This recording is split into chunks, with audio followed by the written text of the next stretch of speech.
Nah, ya, assalamualaikum warahmatullahi wabarakatuh.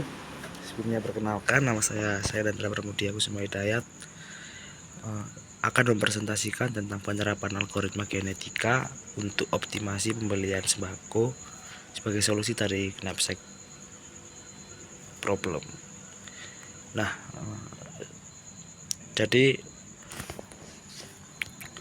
permasalahan tersebut diangkat dalam jurnal ini berfokus pada kesulitan konsumen dalam melakukan optimasi pembelian sembako dengan keterbatasan anggaran yang dimiliki.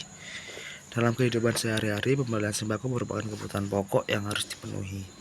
Namun, seiring dihadapkan pada pilihan barang dan dengan merek, harga, dan berat yang berbeda-beda untuk setiap jenis sembako, kondisi tersebut menyebabkan proses pengambilan keputusan menjadi kompleks karena konsumen dituntut untuk memilih kombinasi barang yang dapat memenuhi kebutuhan secara maksimal tanpa melihat batasan yang tersedia.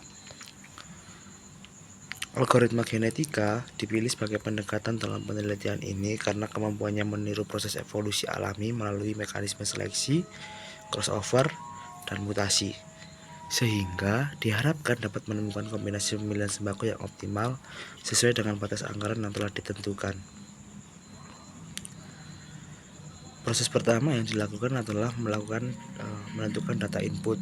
Data inputnya sesuai dengan apa yang telah tertera pada tabel. Terus proses kedua yakni pengkodaan kromosom. Masalah direpresentasikan sebagai knapsack problem dengan satu kromosom sama dengan satu solusi pembelian, satu gen sama dengan satu jenis sembako, nilai gen, indeks barang yang dipilih dari tiap kategori.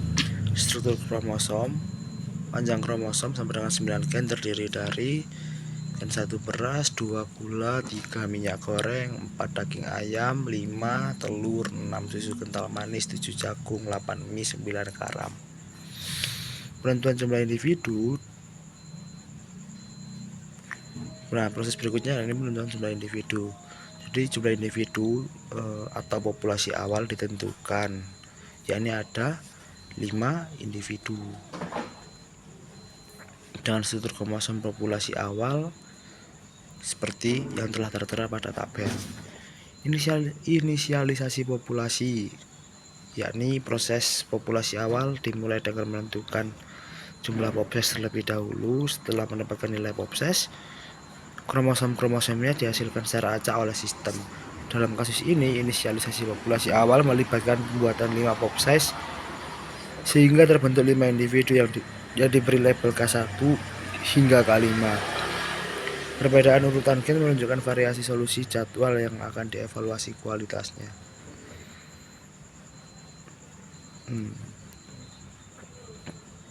Seperti yang telah tertera pada tabel. Fungsi fitness. Evaluasi fitness dilakukan dengan menghitung jumlah pelanggaran terhadap hard constraints pada setiap kromosom. Setiap pelanggaran diberi bobot 1, nilai fitness dihitung menggunakan rumus fitness, yakni 1/1 plus total pelanggaran. Semakin kecil jumlah pelanggaran, maka semakin besar nilai fitness yang diperoleh. Evaluasi dilakukan berdasarkan pelanggaran hard constraint, yakni seperti yang telah tertera pada tabel. Perhitungan pelanggaran konsentrasi pertama, yakni memperoleh hasil individu K5 memiliki nilai fitness tertinggi sebesar 0,5 yang menunjukkan jumlah pelanggaran paling sedikit dibanding individu lainnya.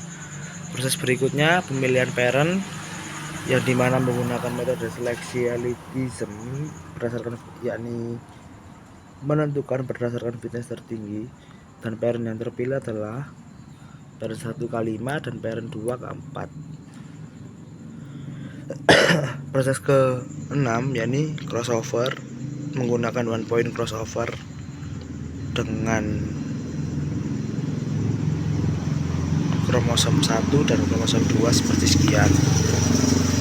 Terus proses ke-7 yakni mutasi swap mutation, dilakukan pertukaran 2 gen secara acak.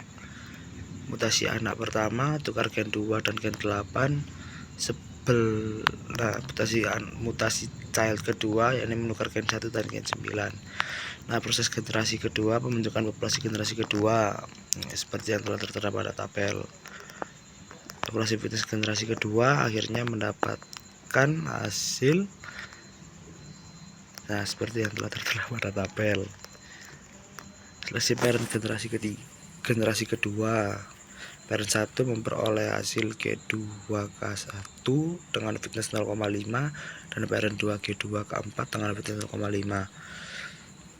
Proses keempat pada generasi kedua melakukan crossover titik potong pada gen 6 dan memperoleh hasil seperti yang telah tertera.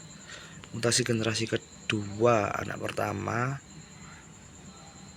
tukar gen 2 dan dengan gen 9 dan child kedua tukar gen 3 dengan gen 8. Proses generasi ketiga yakni pembentukan populasi generasi ketiga. Populasi generasi ketiga dibentuk dari elit generasi 2 yakni fitness tertinggi, anak child hasil crossover dan mutasi generasi kedua. Salinan elit agar jumlah populasi tetap 5 individu.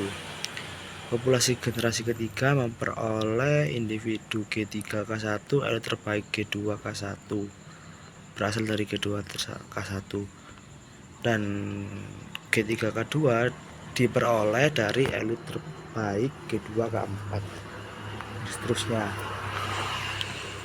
Nah, berikut hasil kromosom generasi ketiga dan evaluasi fitness generasi ketiga diperoleh seperti yang telah tertera. Dan seleksi akhir fitness tertinggi 0,5, individu terbaik ada G3K1, G3K2, G3K4 dan G3K5. Dipilih satu solusi final yaitu G3K1 elit stabil sejak generasi 2 dan memperoleh kesimpulan akhir algoritma genetika berhasil mencari kombinasi pemilihan sembako optimal. Setiap generasi memperbaiki kualitas solusi dengan mekanisme seleksi individu terbaik, crossover, dan mutasi. Solusi terbaik diperoleh pada generasi ketiga dengan fitness 0,5. Individu G3K1 dipilih sebagai solusi final karena stabil dan memiliki pelanggaran minimal.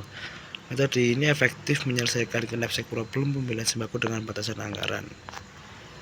Nah, sekian yang dapat saya sampaikan. Bila ada salah kata saya mohon maaf. Wassalamualaikum warahmatullahi wabarakatuh.